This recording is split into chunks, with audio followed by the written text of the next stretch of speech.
Ladies and gentlemen, David Janssen is featured very prominently in a book I recently got for my birthday from my beautiful wife, Delise. It's part of something called TV Noir. Now, David Janssen, this series was his third attempt at TV Noir. He had one in the 50s, early 60s, then The Fugitive, and this one where the private investigator didn't have a vehicle and he got around by public transit. And this show featured an early break for Farrah Fawcett. Anthony Zerbe won an Emmy Award for his supporting performance in the later seasons. And to me, it's the most underrated TV series in the 1970s. You can find it on YouTube, on DVD, but you should check it out. Of course, it's a great Harry O. Now, Harry O, sometimes spelled like Hawaii Five-O, is an American private detective series that aired for 2 seasons on ABC from 74 to 76. Now, Jerry Thorpe, executive producer. Now, 2 pilot films occurred, including the classic Such Dust as Dreams Are Made On, which aired on March 11th, 1973. And secondly, with noticeable retooling, Small Jenny, You're Dead, which aired almost a year later. Now, the pilot movie is probably one of the lost TV movie classics of all time. Martin Sheen, Sal Mineo gave very diverse performances, and probably Sal Mineo's last major role before his unfortunate passing. Now, Janssen starred as the title character Harry Orwell, a San Diego cop forced in retirement when he is shot in the back. To support himself, he sets up a PI practice out of his beach house on Coronado Island. In San Diego, Henry Darrow originally starred as Lieutenant Manny Quinlan as his friend and police contact. Now, for the second half of the first season, the series was retooled, with the location of the series shifted to LA, due to high production costs of filming in around San Diego. The retooling consisted of more than just one location change. There was a revised theme song, and incidental music was composed, and new supporting characters were added. Notably, the irascible Lieutenant Trench of the Santa Monica Police Department, who became Orwell's new foil and contact. Henry Darrow's character, Lieutenant Quinlan, was killed off in a crossover episode.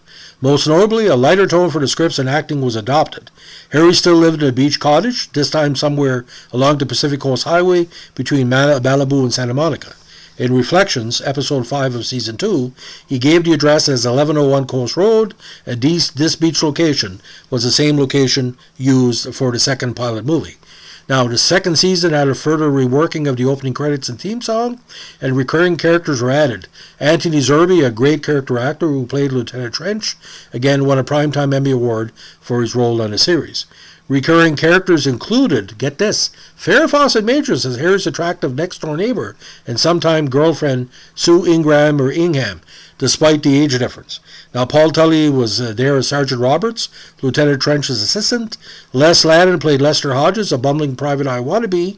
Tom Akins played Sergeant Frank Cole, and Bill Henderson as Spencer Johnson, Harry's frustrated car mechanic. Now, the subplot is his convertible couldn't get on the road until midway through the first or second season.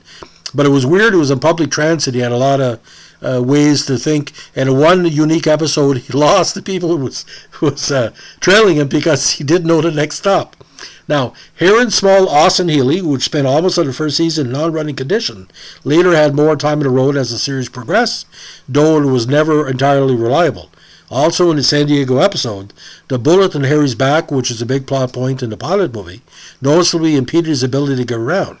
By the second season, though, the bullet's existence was mentioned in passing. Harry was miraculously able to run, jump, and engage in strenuous physical activity with seemingly no issues. Now, in real life, David Janssen had a recurrent injury that got worse with The Fugitive. And the idea was, this was kind of a rolling joke, but it kind of contributed to the heart trouble that killed him later on in life, I think in 1980. Now, ratings for the series were initially fair, but they received a boost after the series retooled in January 75. Harry O was picked up for a second season and continued to gain viewership and critical acclaim. The ABC president at the time, Fred Silverman, though decided to take the network in a different direction and cancel the series, which was a mistake in favor of Charlie's Angels.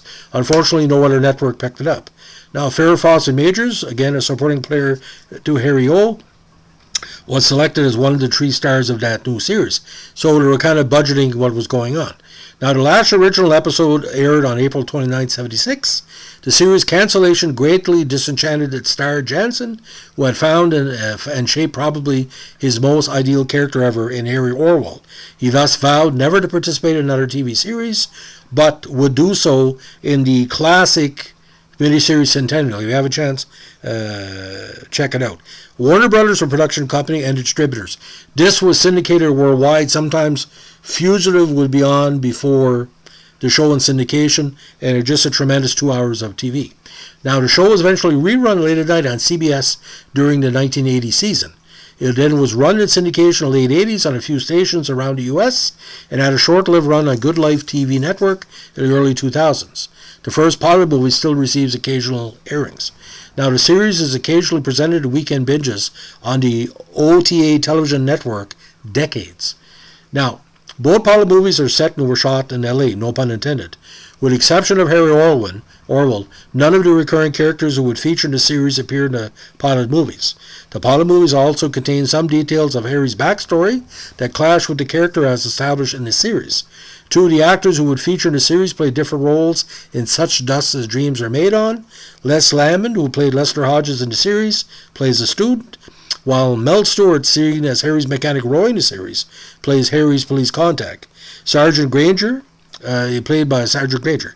In the second pilot movie, Smile Jenny, You're Dead, Barbara Lee, who appeared as Jean in the series, plays a character called Mildred. A character called Mildred also appeared in the first pilot movie, played by Marianne Hill. Now, the pilot movie, again, it's a classic of TV Noir. In this one, Harlan Garrison, a member of the gang that shot Harry in a drugstore robbery 4 years earlier, hires Harry to find Garrison's 2 accomplices. One is Sal Mineo. He shot Harry, almost crippling him, but his friend shot the other cop. Now, of all, what a class here. Sal Mineo, Will Geer, and Mel Stewart. A Mario Kidder shows up where Harry O is coming on to her, not to be sexual with her, but to get a ride. It has to be seen to believe. Now, portions of this movie were re-edited and reused in a very different context. In the first season, Elegy for a Cop, and the 2 stories are not compatible with the same series continuity. In the second pilot, Harry's hired to protect Jennifer English, Andrea Marocchevi, a model-billed tale by deranged stalker, who also appears to have murdered her estranged husband. Jodie Foster plays a key role as Liberty Cole, a homeless girl who takes up residence in Harry's boat. Now, there was some talk that Jodie was going to be part of the series, but it never worked out because she was doing too much work for Disney at the time. Now, episodes 1 to 13 were shot in San Diego. Very minimalist in the first 13 episodes. Now, the first episode is probably the best of the first season. It's called Gertrude. In this one, a sister of a sailor absent without leave fires Harry to find him, and the only clue is that his left shoe was mailed to her. However, another clue that arrives in the form of 2 fake shore patrol officers. Les Lannon, later series regular in the role of Lester Hodges, plays the AWOL soldier. Now, Henry Darrow debuts as Lieutenant Quinlan. But as the series went on, a lot of great character actors of the decade.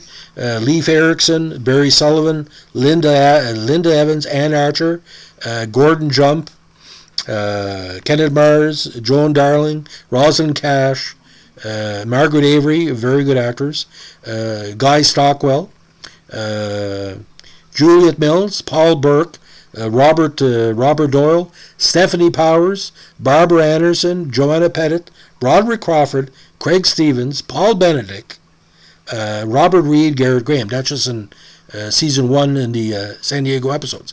In the LA episodes, again, the change in format was made, and Anthony Zerbe was brought in his Emmy Award-winning role. Now, Jeanette Nolan was featured in the first episode of the season. Bertie Capel was also a guest star. Sharon Farrell, Diana Hyland, Scott Hylands, Cab Calloway, Jim Backus, Brenda Sykes, Kathleen Lloyd, Jack Riley, Kurt Russell as well, Linda Dano in one of her first roles, Richard Shaw, Scott Newman, and then by season 2, Farrah Fawcett shows up, and boys, it's an interesting combination as we go.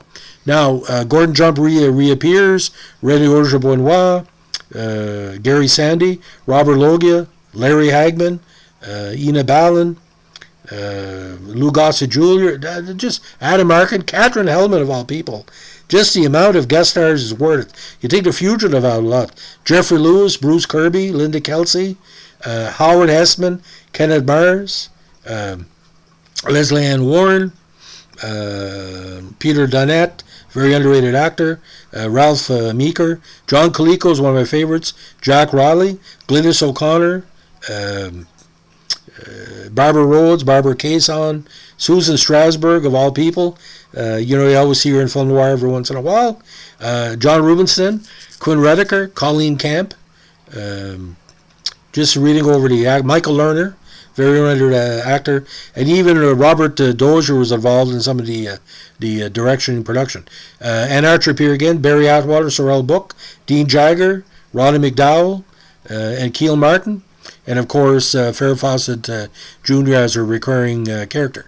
Now, I would say Harry O is three types of film noir in one. First season, injury, chip in his shoulder. Season 2 or the early episodes, part of season 1, season 2, a little bit more low-key, and then more episodic, Mission Impossible, Love Boat, multiple actors. But I know that Janssen said in very much published reports, when the series were retooled and eventually canceled pretty well without his permission, it hurt him deeply, because this guy this was his third TV noir he had done. Everybody knew him from The Fugitive, and for them to basically deny he was The Fugitive, Richard Kimball, it could have been endless. You could have crossovers with some of the key actors of The Fugitive or some of the new actors coming up. Now, on July 11, 2012, Warner Brothers released the complete first season on DVD in Region 1 via the Warner Archive Collection. Now, this is a manufacturer-on-demand release available exclusively through Warner's online store and only the U.S. This set features all 22 episodes a season, as well as original pilot telefilm, Such Dust as Dreams Are Made On. The second and final season was released on Warner Archive February 5th, 2013. So if you're looking for it out there, it's very, very pricey because limited edition. Now, if you want to learn more about this, and this is kind of an insult to the series, check out the website tvobscurities.com. But there's been very, very much articles written, and like I said, check out the TV Noir book that I think came out in 2019 and 20, and the links of the two pilot movies are available on IMDb. Now, I would give the whole series 4 out of 5. I've only seen 5 or 6 episodes, and I sometimes go back to it on YouTube. Boys, oh boys, oh boys. David Janssen, what a tremendous actor. And you could see him age on the show, and he did everything for the series. But to see a young Farrah Fawcett, the kind of the father-daughter relationship, I think there was a 20 to 25 year age difference. And there was allegations of Farrah Fawcett dating one of her co-stars. I don't know who it was, but that could have been a contributing factor to allegedly the later breakup of her and Lee Majors. There was rumors that Linda Evans had Lee Majors were together, so who knows? It could have been he was sleeping with somebody in the cast, or the bad memories anyway. But Farrah Fawcett Majors, very kitten-like in these episodes. But David Janssen plays himself all the time. You know what you're getting, just like with David McGowan with Secret Agent, Danger Man, and The Prisoner, or Andy Griffith, Matlock. You're getting pretty well. Andy Griffith is a lawyer from Andy Griffith as a cop. But ladies and gentlemen, what a pleasure it is to talk about this podcast. Talk about David Janssen's podcast. If you can find it there, that TV Noir book, it's a hardcover. It's not cheap. That is one of the most interesting books. It details from the start of the TV Noir on television, Mecca de Film Noir, up to Veronica Mars in modern day. Probably one of the best books ever written about TV Noir. And because the writer is also a researcher of this type of thing, I think he put 15, 20 years of research in the book. The book is just like a North Shore tide coming in. It just flows in perfectly, and every word in that book is informative and smart and dedicated to TV Noir. I've been very fortunate, ladies and gentlemen. I grew up with Quincy. I grew up with all these film noirs. I saw Harry O. I saw Beretta. I saw Kojak. I saw Mannix. I saw Rockford Files. I saw Barnaby Jones, and all aspects of film noir, or the Quinn Martin productions. And Barry Morris, I met him 42 years ago in Dalhousie when him and David Adam Richards were passing by. I learned more in a conversation about film noir and placement of a plot in the 30 minutes I talked to him. He always told me, to be the best, you have to learn from the best, and he always said that, in published reports, that David Janssen was the best he ever saw at this type of thing. And the last scene of The Fugitive, I know it's a completely different stuff, where he shakes Gerard's hand. He's shaking it, but he gives him that kind of dirty look, saying, yeah, I'm shaking your hand, but you try to fuck me over all these years. You know. But Harry O, like I said, it's weird because The Long Goodbye with Elliot Gould, there was kind of a rip-off. I thought for first that Elliot Gould was doing a bad David Janssen impersonation. But can you imagine this? You're a private eye and you don't have a car. I was a journalist for the first 4 months of my career. I was hitchhiking to assignments, kid you not. So I kind of related that. But David Janssen, when he died, my dad said we're going to lose good TV for the next 20 years. If he would have lived just like Richard Colley, all these roles that Richard Colley took. But David Janssen was the most successful method actor ever because he played himself, David Janssen. And boys, oh boys, we do miss him. So, ladies and gentlemen, it's the story of Harry O and the great David Janssen. If you like what we're doing here with our Film Noir and TV Noir podcast, let us know with a like, comment, and subscribe. And don't forget, just because you haven't seen something, don't take my word for it, ladies and gentlemen. You go judge for yourself. If you think what I'm saying is crap, let me know. Thanks for listening. Bye.